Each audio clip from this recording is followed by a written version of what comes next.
Police are searching for clues after two men were shot this weekend in the parking lot of a Southern Kentucky hotel. We're in Somerset with the latest on the investigation.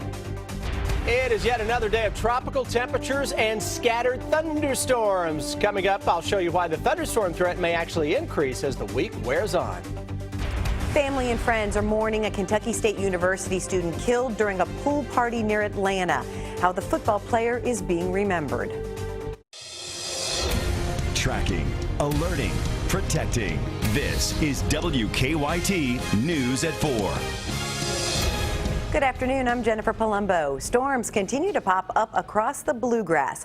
Lexington is getting in on the rain. You're looking live at Triangle Park in downtown where it's 83 degrees right now. It looks like the chance of rain will be here for a while. Chief Meteorologist Chris Bailey has a first look at the forecast. And Chris, that 83 is probably going to climb soon, isn't it? Yeah, it is climbing as we speak, back into the upper 80s across the downtown Lexington area. And Jennifer, it's one of those afternoons, folks seeing a little more in the way of sunshine.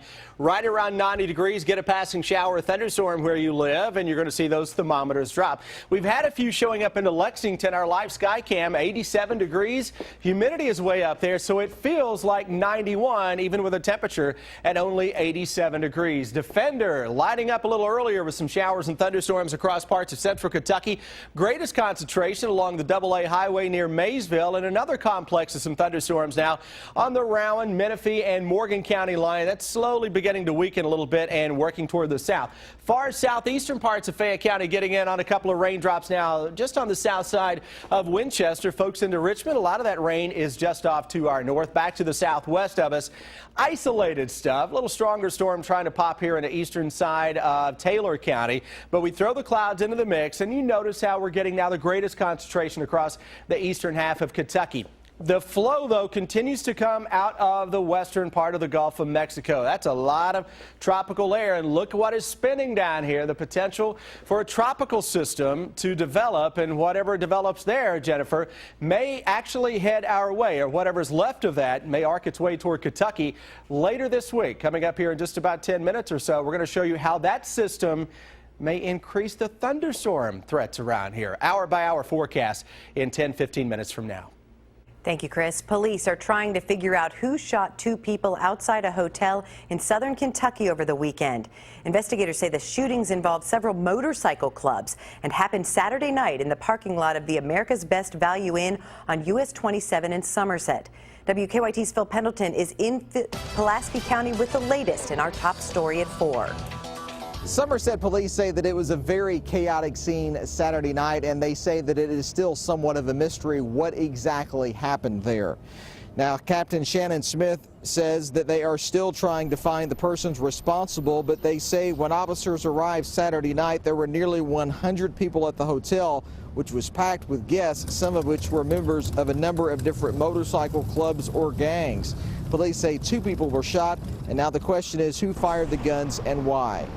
At least there was some warning when the guys on the motorcycles got off. They did warn some of the innocent bystanders that it did not involve them and to get out of the way. And I think they took that advice, and then the shots started ringing out. I'm told that 26-year-old James Martin of Somerset was released from UK Hospital in Somerset. Phil Pendleton, WKYT. And we have just learned the other victim has been released from the hospital. Police arrested Christopher McCracken of Nashville, Tennessee, and charged him with carrying a concealed weapon and tampering with physical evidence. He's out of jail after posting bond yesterday morning. A construction accident has killed a contractor and injured another. It happened today at the Boone National Guard Center in Frankfort. We're told a snorkel boom lift was being used to install siding on an aircraft hangar when the snorkel boom lift collapsed and fell. The injured worker was flown to the University of Kentucky Medical Center. The names of the victims have not yet been released. We'll have the latest on the investigation coming up on WKYT News at 5. Our reporters are working on other stories for WKYT starting at 4:30. Sam Dick is in the newsroom with some of the news in progress. Good afternoon, Sam. Good afternoon, Jennifer. A Kentucky State University football player is dead after a shooting at a graduation party in Georgia. 19-year-old Wally Clanton was one of 5 people shot Saturday night outside of Atlanta. Clanton died. The 4 other teenagers who were shot have non-life-threatening injuries. Police say that hundreds of people were leaving the party when the shooting happened. Clanton's high school football coach says he doesn't understand why Clanton was killed. He always told me, Coach, I'm going to try my best, I'm going to do my best, I'm going to stay in shape, and I'm going to believe that I can do it, and that's the way he was. He was just high-spirited, and we're going to miss him. Clanton's family told an Atlanta TV station that he was a student at KSU in Frankfort. Georgia police say no arrests have been made so far. We'll have the latest on the investigation on WKYT News coming up at 6 o'clock. Today, Governor Steve Beshear will sign a booster seat bill into law. It requires children under the age of 8 who are between 40 and 57 inches to be in a booster seat. The new law goes into effect June 25th.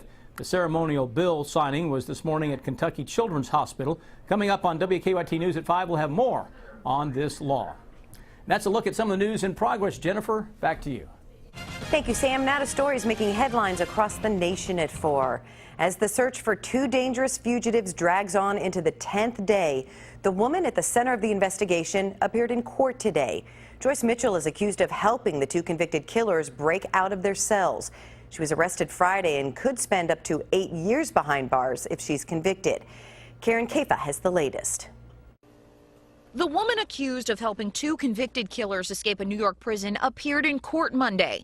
After a change in legal representation delayed proceedings, Joyce Mitchell walked into the courtroom, hands shackled, wearing stripes, and said nothing. Because we're going to waive a preliminary felony hearing. Her lawyer did not enter a plea to either charge against Mitchell, 1 felony count of promoting contraband and 1 misdemeanor count of criminal facilitation. Mitchell allegedly provided Richard Matt and David Sweat with some of the items they used to cut through prison walls for their escape on June 6th. She has told us that she's provided hacksaw blades, provided other contraband to both Matt and Sweat, and she was aware of the time frame of the escape. The county district attorney says Mitchell told them she was supposed to pick up Sweat and Matt and drive them to an area about 7 hours away, but they never told her where.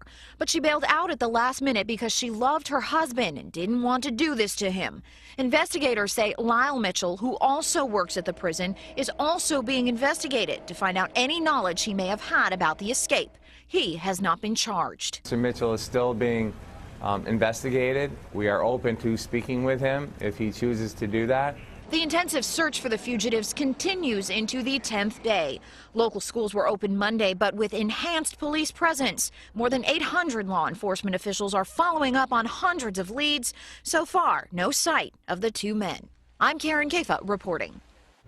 New York Governor Andrew Cuomo has ordered the state's inspector general to investigate the killer's escapes, a separate probe in addition to the criminal case. The beaches in Oak Hill, North Carolina are still open, where 2 teenagers were attacked by sharks. A teenage girl lost part of her left arm and may lose part of her left leg after being bitten yesterday. Hours later, a 16-year-old boy lost an arm when he was attacked.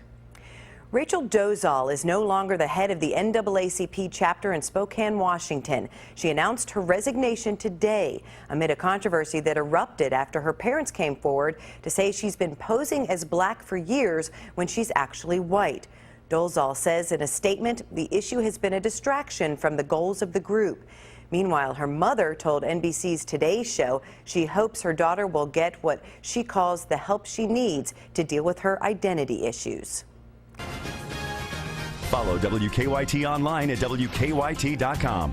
Join the conversation on Twitter and become a part of the WKYT Facebook family. Stocks starting the week in the red. The Dow dropped 108 points to close at 17,791. The Nasdaq lost 21 and the S&P 10. CVS is expanding its pharmacy footprint. CVS Health is buying Target's pharmacy and clinic businesses for nearly $2 billion. As part of the deal, CVS will take over operations for Target's pharmacies and open 20 new clinics inside Target stores. The price at the pump is on the rise once again. The national average for a gallon of regular is $2.87, up about 5 cents in the past week. Here in Kentucky, the average is a little lower at $2.75 a gallon. The lowest price we found, $2.39, was in Oak Grove, the highest $2.99 in northern Kentucky. But AAA says relief is coming. Crude oil prices are falling, and a new forecast from the Energy Information Administration predicts gas prices will drop every month through the end of this year. If you're looking to love your job, you may want to head west. JobSiteMonster.com and BrandWatch analyzed more than 1 million tweets to see what Americans are saying about their jobs. 8 of the 10 top states where people love their jobs are in the western U.S. Retail and food service workers complain the most about their jobs. Thank you, Don. Today is National Power of a Smile Day, and some businesses in the area are doing their part to make people smile. Did you see the smile? Yes. Deanne Stevens out and about today at House in Lexington to explain, and she'll do so with a smile on her face. Hey, good afternoon, guys. We are here at House where we're talking about National Power of a Smile Day. When you think about smiling, I think about doing a little shopping. The good news is not only are they going to put a smile on your face, but they are going to put a smile on some others as well. Dwayne Anderson is with us. What is National Power of a Smile Day to you guys here? Well, it's a celebration of our customers and also know that we can do good for the community. And so with an organization called Smile Train, what we're going to do is get 10% of the discount to you and 10% to Smile Train so that the world can smile. And so with children who have a cleft palate can smile again, and that's what it's about. You said you saw this video and it just took your breath away. The power of a smile and what it does for others and how you in turn, you guys are going to be helping out with that. Talk about that and how you are doing. This is kind of like your own ministry here through House, right? Absolutely. A client said to me a number of months ago those words, go do your ministry, and I took it to my heart because all of us, every day when we reach out, we can touch somebody's heart, and this is a small way to do that. And to be able to have a child smile, enjoy their day, you can't do better than that. Okay, so 10% goes back to you, the shopper. That'll put a smile on your face, and 10% goes to Smile Train. All right, so get in here to House. They are staying open late just for you today. They are located right off of Walton Avenue. I'm Deanne Stevens, out and about with National Power of a Smile Day. Back to you guys. It's time for better living, health education, and consumer news that impacts your life. New guidelines are out about how much sleep you need and why it's so important. As Marley Hall explains, the goal is to raise awareness that sleep is just as important for good health as nutrition and exercise. The demands of grad school forced Viviani Faria to drastically cut back on her sleep.